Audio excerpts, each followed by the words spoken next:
Whenever your mind says tomorrow, remember, the mind is functioning as the devil. The moment is now and here. Never postpone it. Postponement becomes an addiction. And the most destructive thing in life is the idea of tomorrow.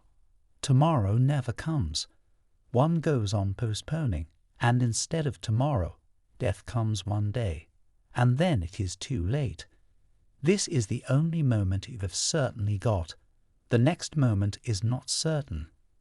This moment has to be lived in its totality. Most people know Osho for his famous quotes, but beyond the aphorisms lies a deeper wisdom, a radical invitation to live, to be happy, and to embrace silence. In this video, we journey through Osho's own words on how to face life's challenges, discover true happiness, and find meaning in moments of stillness. Are you ready to go beyond inspiration and experience transformation? Whenever you have a chance, close your eyes, sit silently, relaxed, and look inside. Slowly, slowly the turmoil settles, the mind becomes quiet, and a deep silence prevails. And suddenly you start feeling your innermost being, your very center of life, which is alone. There is nobody, and there can never be anybody. Nobody can approach there except you. It is your territory. It is the only place which belongs to you. Nobody can take it away, not even death. That will happen to the outside, to the body, to the mind, but not to this inner space, which for centuries we have called the soul, the spirit or the God within you, whatever name you want. But this aloneness, once known, simply removes all fear. In fact, it brings a new dimension of blissfulness.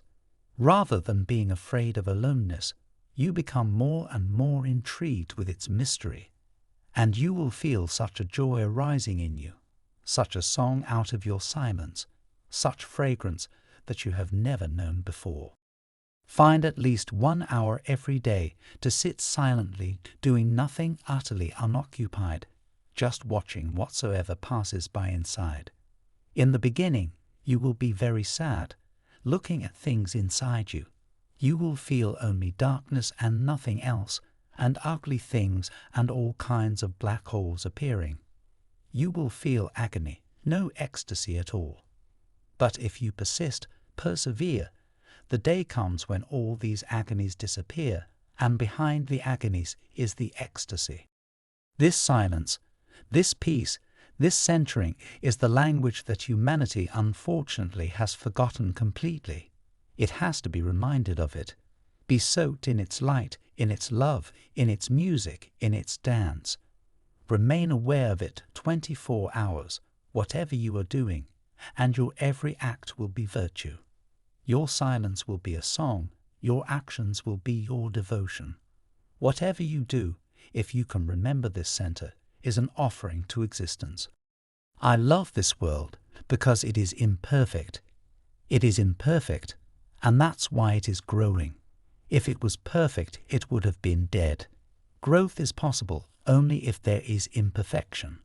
I would like you to remember again and again, I am imperfect. The whole universe is imperfect. And to love this imperfection, to rejoice in this imperfection, is my whole message. One thing, you have to walk, and create the way by your walking. You will not find a ready-made path. It is not so cheap to reach to the ultimate realization of truth. You will have to create the path by walking yourself.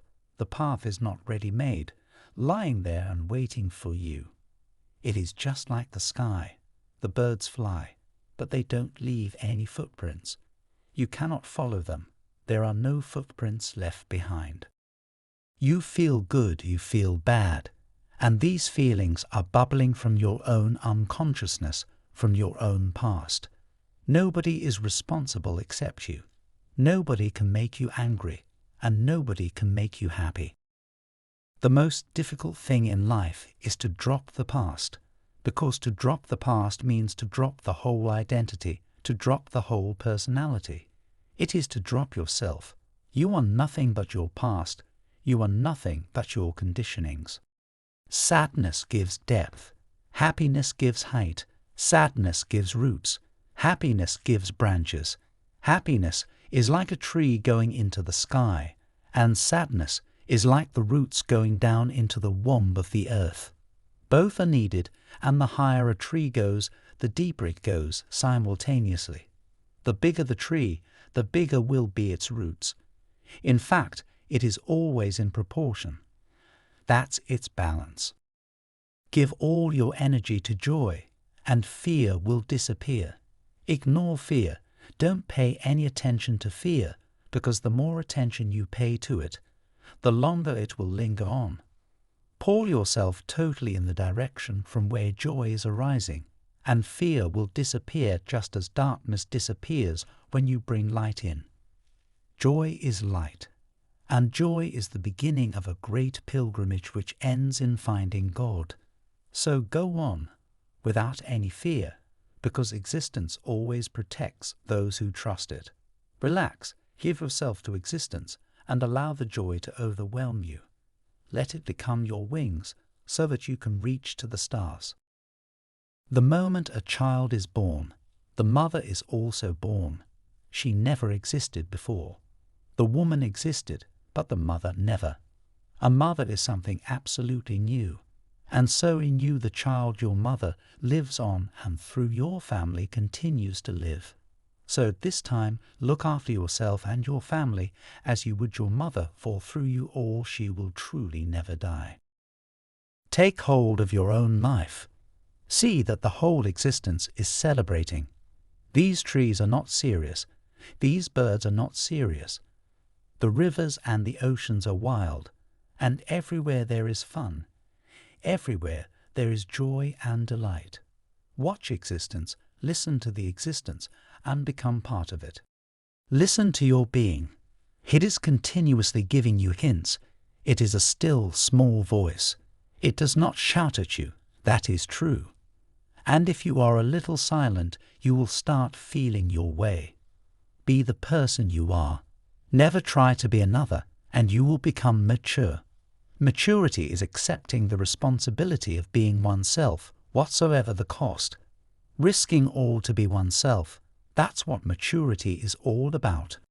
Be realistic. Plan for a miracle. Try to see life as a divine gift. It is of tremendous value. Just to be is such a benediction, but because of our complaining mind and our grumbling mind, we never see the beauty that has already happened. We never see the treasure that has already been handed over to us. For small things we go on being negative, and the great blessing of life simply passes by us. So try to see it. There are troubles, but they are nothing compared to the beauty that life makes available. There are anxieties. I am not saying it is all a bed of roses. There are thorns, but negligible. And in fact, they make roses more beautiful. They help, they enhance life by contrast. If you start looking towards the positive, the negative loses meaning, because whatsoever we look at, we pour energy into. Then it surrounds us more and more. If you pay attention to the wrong, you are feeding the wrong. Attention is food, very subtle food, very vital food. So just don't pay attention to the wrong. Don't pay attention to the black side of things. It is there. Accept it. Nobody is denying it, but what is the point of paying too much attention to it? That is a little pathological. It is a perversion, but everybody is doing that. That's how we go on missing God. When God descends on earth, His name is love. Love is an alchemical phenomenon. Even if one heart has flowed towards you, God has reached through that heart. Somebody looked towards you with love. In that moment God looked at you. Watch the eye full of love, the hand full of love, and you will find God throbbing there, because it is always God who loves. No child is born with a long face. Every child is born with laughter, with a great joy which is ready to explode. We destroy his joy. My effort here is to release that joy again, to bring your childhood back to you. Thank you for joining me again on this exploration of Osho's wisdom. If you found this video helpful, please like, share, and subscribe for more content on philosophy and personal growth. See you in the next moment.